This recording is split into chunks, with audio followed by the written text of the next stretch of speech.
If you think winning fights in Zero Build relies only on your aiming skills, then you are wrong. What if I told you it is also heavily related to your mindset and how you mentally approach each fight? In this video, I'll give you 5 mindset shifts that will help you be on top of your engagements. I have found the best practice map for Zero Build, and it was made by pro player Quinn. You can improve your aim with many different drills focused on short, medium and long range. It has everything you need. Also, a Zero Build Zone Wars is very nice because it simulates a very small endgame circle with a Zero Build loot pool. The very first thing you want to master is to always be the first to shoot. This is not as hard as you might think, as you basically need to have a good awareness of what's going on around you to better locate the enemies. Ideally, you want to spot players who didn't see you first and be the one taking charge. One of the most common and frequent ways to do this is to third-party other fights. Since the two players are focused on each other, you just need to come in, get these cleaning kills, and all the loot will be yours. Third parties are the safest and easiest way to be the one taking the first shots on the remaining enemy, who is probably already low on HP. Being more aware is not really a skill that you can practice a lot. In fact, the more you play Fortnite, the better your awareness will be. Just like in any other video game, if you are unsure how to effectively improve your awareness, then the best thing to do would be to look around in a 360-degree field of view and not have tunnel vision. For example, while rotating on foot to the next zone, look to your left,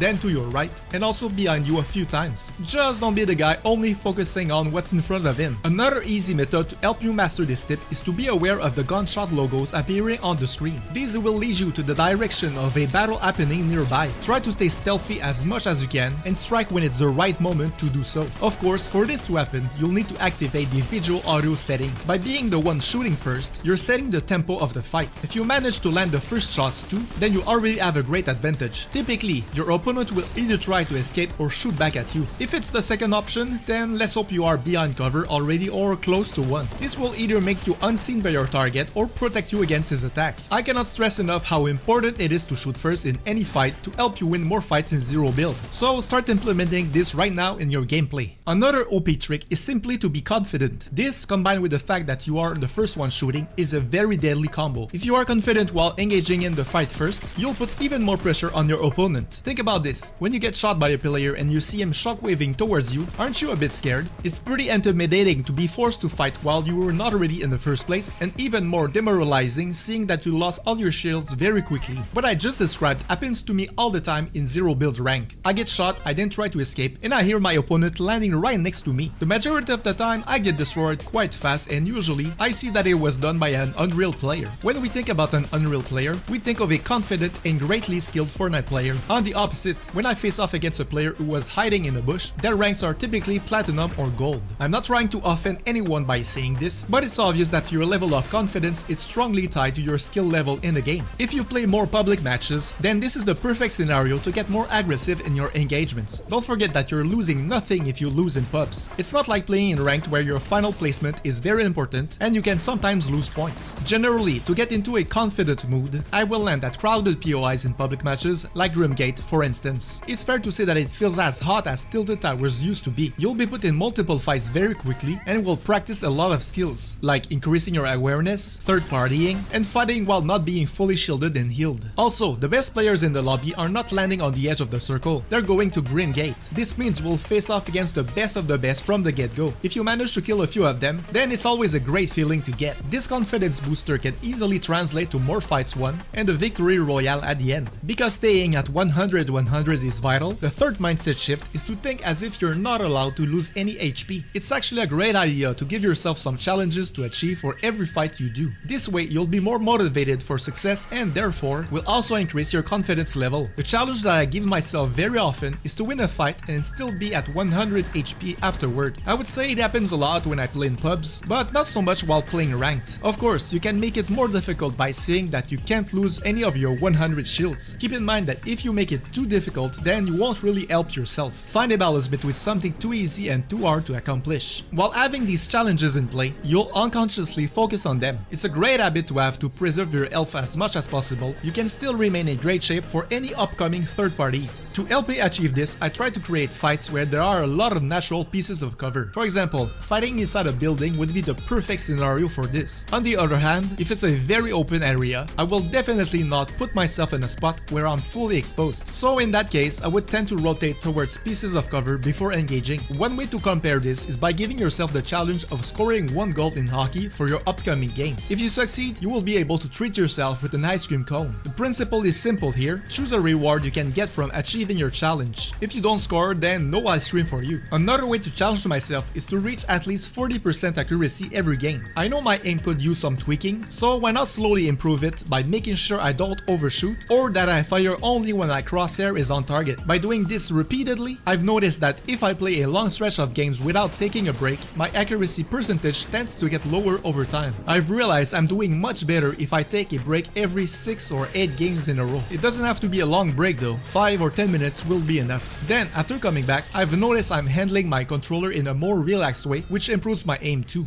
If any of these tips are valuable to you so far, make sure to click on the like button and thank you for this. If you're not already doing the next tip, it's time to start right now. You'll win significantly more fights if you know your loadout by heart pre-fight. What I mean by this is to know exactly where each item is in your loadout, so you won't have to peek at it during a fight. For example, you start a long-range fight with your AR, and as the enemy is coming straight at you, you simply press one button to switch to your shotgun. You did not need to look where your shotgun was, you simply knew it's the next weapon right next to your AR since you organized it this way. That's why it's very important to put your items in a logical way for you so it becomes second nature over time. Don't blindly organize your inventory randomly, as you will absolutely pay the consequences and get killed just for that reason alone. If we continue our example of you just switching to your shotgun because of the enemy approaching, we will then split it in 2 different scenarios. First, you get him very low, and because you are out of shotgun shells, you press the button another time to switch your SMG. This leaves you being the winner of the fight.